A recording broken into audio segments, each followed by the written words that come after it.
कांग्रेस ने 86 प्रत्याशी चुनावी मैदान में उतारे हैं और अभी देखिए 4 सीटों पर उम्मीदवारों की घोषणा फिलहाल बाकी है।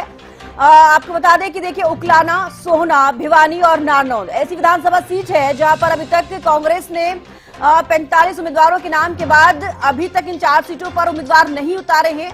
अब बड़ा सवाल ये कि ये 4 सीटें पेंडिंग में क्यों हैं कांग्रेस की तरफ से। लगातार इतने मंथन के बाद, इतनी बैठकों के दौर के बाद भी फिलहाल 4 सीटों को खाली छोड़ा गया है और अभी भी प्रत्याशी की उम्मीद की जा रही है कि एक बार फिर से 4 सीटें जल्द से जल्द कांग्रेस अपनी लिस्ट जारी करे।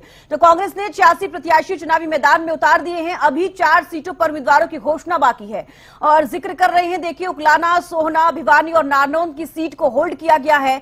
देर रात कांग्रेस ने 45 उम्मीदवारों का नाम का ऐलान किया। आपको बता दें कि सबसे पहली यानी कि तीसरी लिस्ट जब कांग्रेस की जारी की गई थी तब 40 उम्मीदवारों का नाम उसमें शामिल था। उसके बाद कुछ ही घंटों बाद एक और लिस्ट सामने आती है जिसमें कि 5 उम्मीदवारों का नाम शामिल था। तो देखिए जिस तरीके से बीजेपी भी लगातार कांग्रेस पर वार करती नजर आती है कि कांग्रेस किश्तों में अपनी लिस्ट जो है जारी कर रही है, कहीं ना कहीं यही देखा जा रहा है कि किश्तों में कांग्रेस की लिस्टें सामने आ रही हैं।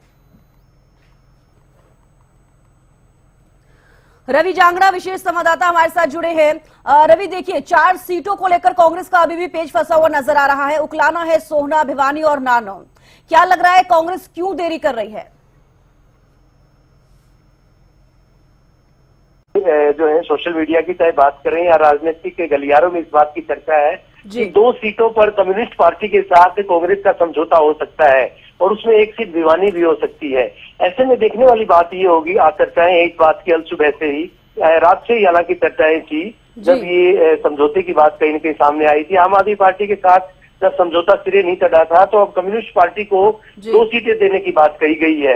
अब किस तरह से समझौता होता है, कौन सी सीटें दी जाएंगी, क्या समझौता होगा भी नहीं होगा, ये भी देखने वाली बात है। लेकिन 4 सीटें काफी महत्वपूर्ण है। भिवानी की सीट कहीं न कहीं 2-3 दावेदार थे, बड़े दावेदार थे और उनमें से ऐसे दावेदार भी थे जिन्होंने निर्दलीय प्रत्याशी के तौर पर कल नामांकन पत्र दाखिल किया।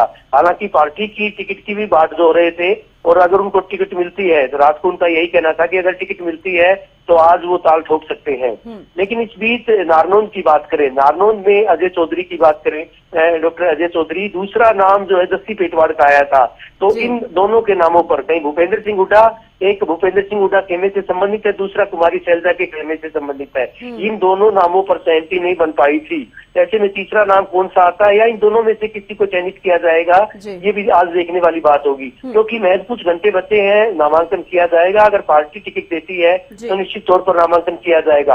4 सीटों में से अगर 2 में समझौता भी होता है तो उकलाना या सोहना, ये 2 सीटें भी हैं, इनमें से किसको टिकट दी जाएगी ये भी काफी महत्वपूर्ण है। यानी किस्तों में, जिस तरह से अभी आपने फरमाया कि किस्तों में टिकट दी गई है कांग्रेस के द्वारा, लगातार चुटकियां लोगों के द्वारा ली गई थी, चाहे विपक्ष की बात करें या फिर सत्ता पक्ष के नेताओं की बात करें। ऐसे में अब 4 सीटें बची हैं, सोहना, उकलाना, भिवानी, नारनौल, इन 4 सीटों पर देखना काफी महत्वपूर्ण होगा क्योंकि टिकटें तो दी जाएंगी। टिकटें दी जानी बेहद जरूरी भी है क्योंकि कोई भी पार्टी नहीं चाहेगी कि उसके जो कैंडिडेट है चुनाव मैदान में ना उतरे और कांग्रेस जैसी पार्टी तो कतई नहीं चाहेगी। भले ही गतिरोध कहीं न कहीं कायम है, लेकिन बावजूद इसके अभी कुछ देर में ये माना जा रहा है कि अगर 2 सीटों पर समझौता होता है कम्युनिस्ट पार्टी के साथ, कौन सी 2 सीटें होंगी ये अभी वक्त बताएगा। अभी इसका खुलासा नहीं हो पाया है।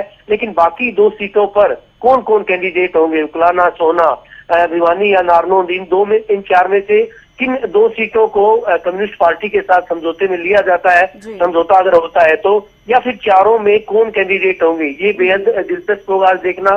बेहद महत्वपूर्ण बात है ये कि आज 4 जो कैंडिडेट बचे हैं, 4 सीटें बची हैं, उनमें से कैंडिडेट कौन होंगे। हालांकि विलंब जरूर हुआ था कांग्रेस की टिकटों में और वजह ये मानी जा रही थी कि कहीं दूसरे दलों की तरह कांग्रेस के नेता भी दल बदल ना करें या भगदड़ ना मचे। ऐसे में वजह यही थी कि रातों रात एक सूची जो थी वो 2 बजे के बाद जारी की गई थी, एक सूची 11:15 बजे जारी की गई थी, 2 सूचियां कल जारी की गई थी रात को।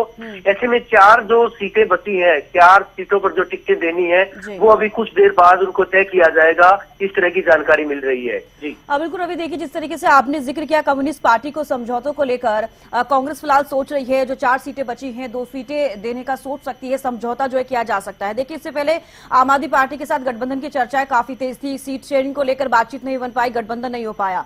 फिलहाल अब देखिए एंड मूवमेंट पर आज 12 सितंबर है और नॉमिनेशन का आखिरी दिन है। आज भी कांग्रेस ये सोच रही है कि 4 सीटों को लेकर समझौता किया जाए या फिर अभी भी सोच विचार कर रही है कि इन 4 सीटों पर किसको उतारा जाए?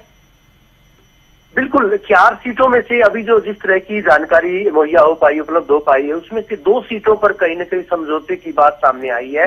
और भिवानी में जो कम्युनिस्ट पार्टी के कैंडिडेट है कामरेड ओम प्रकाश, हालांकि उनसे भी अभी हमने बात की थी तो उनका भी यही कहना था कि इस तरह की चर्चाएं जरूर हैं। अगर उनको चुनाव मैदान में उतारा जाता है, उनको अगर दोनों पार्टियों का साझा उम्मीदवार कम्युनिस्ट पार्टी और कांग्रेस पार्टी की तरफ से उतारा जाता है तो वो सशक्त दावेदार, हालांकि वो तैयारी पूरी किए हुए हैं। लेकिन इस बीच जो कांग्रेस के कैंडिडेट के तौर पे जिन्होंने अपने आवेदन किया था, चाहे डॉक्टर शिवशंकर भारद्वाज की बात करें, संदीप सिंह की बात करें या फिर अभिजीत लाल सिंह जो है वो कल निर्दलीय प्रत्याशी के तौर पर नामांकन पत्र दाखिल कर चुके हैं। लेकिन अभी भी उनको उम्मीद है कि कांग्रेस उनको प्रत्याशी बना सकती है। कांग्रेस की किस तरह की रणनीति है, किस रणनीति के लिहाज से कांग्रेस इस चुनाव में उतर रही है, हालांकि गंभीरता दिखानी बेहद जरूरी है क्योंकि 10 साल जो है सत्ता से दूर हुए हो चुके हैं और कोई भी दल ये नहीं चाहेगा, बीजेपी ये चाहती है कि तीसरी मर्तबा जो है रिपीट किया जाए, बल्कि कांग्रेस चाहती है कि किसी न किसी तरह से जो बनवास है 10 साल का सत्ता से दूर रहने का, उसको दूर किया जाए। ऐसे में राजनीति जो है पूरी तरह से चरम पर है, चाहे सियासी गलियारों में टिकट दिए जाने की बात हो या फिर अपने अपने खेमों के नेताओं को कहीं न कहीं टिकटों के आवंटन में उनको तवज्जो दिए जाने की बात हो, तो ये तमाम चीजें देखी जा रही हैं। हालांकि 4 सीटों में से किन सीटों पर समझौता होगा या फिर चारों ही सीटों पर कांग्रेस अपने प्रत्याशी चुनाव मैदान में उतारेगी, चंद घंटे में इसका फैसला होगा। क्योंकि फैसला किया जाना बेहद जरूरी भी है कि आज नामांकन का आखिरी दिन है, आखिरी तारीख है और नामांकन आज ही होंगे। इसी वजह से, इसी लिहाज से आज चारों सीटें जो है घोषित की जाएंगी, भले ही गठबंधन की जाए या फिर बिना गठबंधन के चारों सीटों पर उम्मीदवार उतारे जाएंगे। चलिए, बेहद शुक्रिया रवि हमारे साथ जुड़ने के लिए, तमाम जानकारी देने के लिए। तो देखिए, आपको बता दें कि कांग्रेस की अभी फिलहाल 4 विधानसभा सीटें ऐसी हैं जो बची हुई हैं जिन पर अभी भी पेच फंसा हुआ नजर आ रहा है। अब गुटबाजी आप कह लीजिए या फिर कोई और अन्य वजह जिसकी वजह से अभी भी कांग्रेस इन 4 सीटों को जारी करने में देरी कर रही है। हालांकि अब देखने वाली बात होगी कि कितनी देर में अब कांग्रेस ये 4 सीटों का ऐलान करती है, क्योंकि देखिए आज नॉमिनेशन का आखिरी दिन है, 12 सितंबर है और 3 बजे के बाद नॉमिनेशन नहीं होगा। इससे पहले सभी उम्मीदवारों को नॉमिनेशन करना बेहद जरूरी है।